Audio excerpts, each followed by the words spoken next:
happy Wednesday. I hope wherever you are that you and your loved ones are safe and well, that you're having a good week and a good day. This is an interesting day already. It is 10:37 in the morning. I got into bed this morning at 4:45, and then I was back up, ready for the day at 20 to 8. Why? Because I am in the middle of no, hopefully not the middle of it, hopefully at the end of it. I am in the midst of a 5 or 6 week streak at the moment where I do not get into bed until between 4 and 7 in the morning. And then I'm up again a few hours later. And this morning, last night, I had asked my husband to make sure I was awake because before he left for work, because I was afraid if I fell deeply asleep that I would miss a delivery that's coming at noon, and I can't miss it. And so I got nervous, and I said, please make sure I'm up if you can, if I'm, because sometimes he cannot wake me up, because then once I fall that deeply asleep, I'm out. And I only sleep for a few hours, but if I missed that delivery, it would have been a problem. So I'm up. Here I am.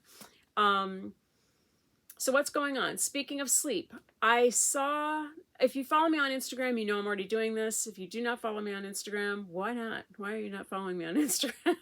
It's a pain in the back. I saw one of my fellow CRPS warriors, Matt, posted a message about the Swifter to Sleep challenge that another warrior, Resilient Warrior Coaching, that's her handle, Justine, is hosting this week, and he's co-hosting it.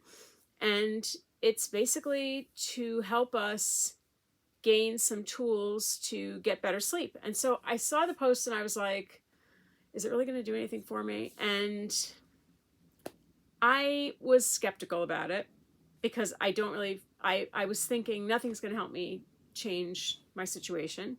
And that's negative thinking. That's not a good way to go.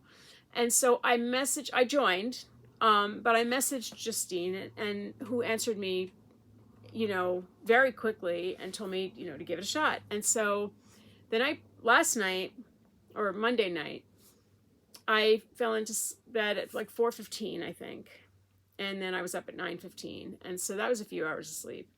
And then we have to be accountable. We join a private group, and we talk about how the night went. And I realized that whether you have medical stuff or you have stressors in your life, which who doesn't, we all need to become active participants in dealing with these things as much as we can. It's not easy. I'm not saying it's easy, because believe me, I know it isn't. But I realized as I was upset getting into bed this morning, but then I did my breathing techniques and I did fall asleep. And I don't know if it's because I fell asleep soonish, I think, because I don't know if it was because I was so exhausted or if the breathing helped. I'm going with the fact that the breathing helped, because why not, And I feel like there's so much we cannot control in all of this. But when we have some tools to help us cope better, that's a good thing. And so I'm not taking these bad nights of sleep as a loss or like a failure. I'm taking it as as Justine said to me, this is not going to happen overnight. This is going to take time. And to not get frustrated by the fact that this is a process, there was no way I was going to just jump into bed, fall asleep, and have it like the entire cycle be reversed of crappy sleep. And so I'm taking it as a win in that I was able to employ some tools to help me. And I appreciate those tools, because there's so many times we're just flying by the seat of our pants and doing the best we can, and with no results. And, we're just holding on by our fingernails. And I didn't want to do that anymore. And so I feel like I can't just accept, I could, but why should I just accept that, like, oh, I'm in this terrible sleep cycle. I guess there's nothing I can do about it. I mean, I could do that. That feels defeatist and kind of silly. Or I can say, I'm in this sleep cycle, I'm in pain, and there are other things going on overnight, but I can stop, because I get a lot of anxiety at night because of it. I can try to help my anxiety and calm myself down. And that's helped me. So I feel like it's a victory. So if I get no more sleep than I've been getting this week, but I'm calmer and I feel like I have some participation from me, and not just accepting the bad sleep as that's what's going to happen, and trying to do my best to get into bed a little earlier if I can, and stuff like that. Like, there are things we can do. You know, there's so much we can't, but there are things that we can do, and I want to try to do that. And so I appreciate that they're doing this, and you know, we have nothing to lose, you know, except nothing. We have nothing to lose by learning how to breathe better. And I also realized after I had my stroke, I didn't realize how shallowly I breathe. Like, I barely breathe. And that kind of scared me. I said to my husband one night, I'm like, you know, I barely intake any breath, you know, and I'm just sitting here like, so shallow. And it's like, how am I doing that? And it's something I did not realize until I had my stroke. How weird. What a weird thing to realize. But I did realize it, and now I am trying to take bigger breaths and get more oxygen. Maybe that's why I'm so tired. I'm not getting enough oxygen. But anyway, there's that. So that's what happened. Then I saw a post from a friend the other night, who I won't name just for privacy reasons. They have a beautiful garden, and they grow like vegetables and stuff, and like active green thumbed people. And so I was like, wait a minute, I should ask them about, I've named the sprout. I think I told you guys this. I named it Gandalf the Green. And the second one is Gandalf Jr. And so I was trying to explain all of this to him and also give him the names of our plants. So if I don't look like a weirdo, no, I do. And so the Persian shield is Dragonaut. That's our name of our plant. And Gandalf the Green is the initial oak-related sprout that popped in last week. Did I say that to you guys? Did I tell you guys about the oak? It's oak variety. I think I said that in my Instagram story.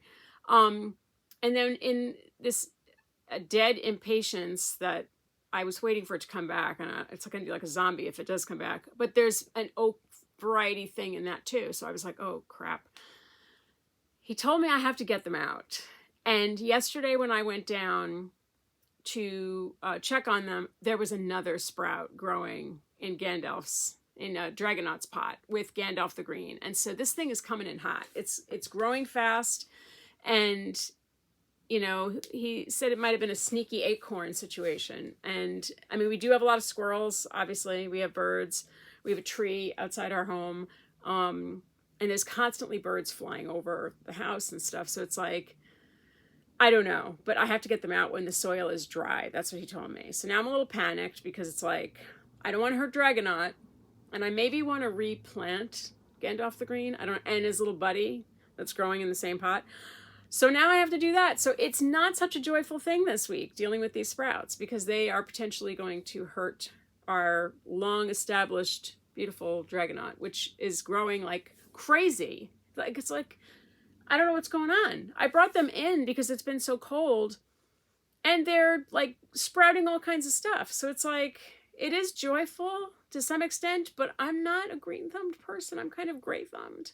I don't know these things, but it's a good thing I have friends that do. So that happened. So now I have to carefully dig out this oak tree that's basically growing in our apartment.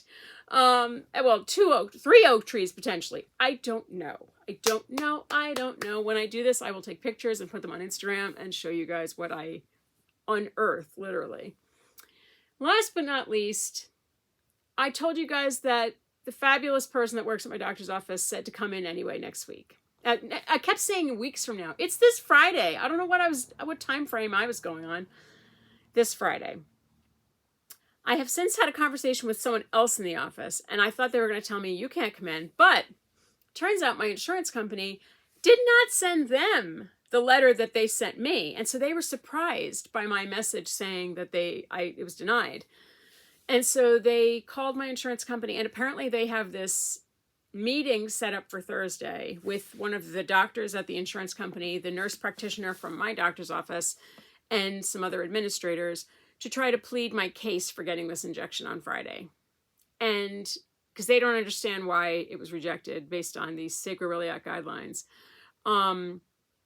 So it's not a done deal yet, but so I mentioned to this person yesterday, I'm like, well, I was told to come in anyway, just so I could get my meds refilled. And she said, okay, well, then we'll see you regardless on Friday. I was like, no one's stopping me. And then this morning, I don't know, my phone, I guess, was on silent. I didn't hear the phone ring, and I pick it up and I see a message from my doctor's office, and I'm like, here's where they bust me and tell me I can't come in. But they were confirming the appointment. So I'm like, nobody knows what's happening except I'm coming in anyway, and I'm not changing my plan because I have to tell him about the explosive liquid feeling in my hip, but also I have to get my meds renewed. That's the priority. You know, injection or no injection, I have to get my medicine renewed. I can't mess around with that because that's going to completely screw me up. If I, you know, can't see him till mid-March, that's like 2 weeks more than 2 weeks past the renewal date. So anyway, that's what's happening today. That's what's happening this week. And there we go. So I hope wherever you are that you have a low pain, low aggravation, no aggravation kind of day, kind of week, kind of weekend to come. That's what we hope for. That's what we deserve. And that is what I wish for each and every one of you. I will keep you posted on multiple things. The shot, no shot, sleep, no sleep, Gandalf the Green and company being a threat or not. We'll see what happens. It's a lot up in the air this week. Anyway, I'll see you on Friday via the blog next week for everything. Take care. Bye.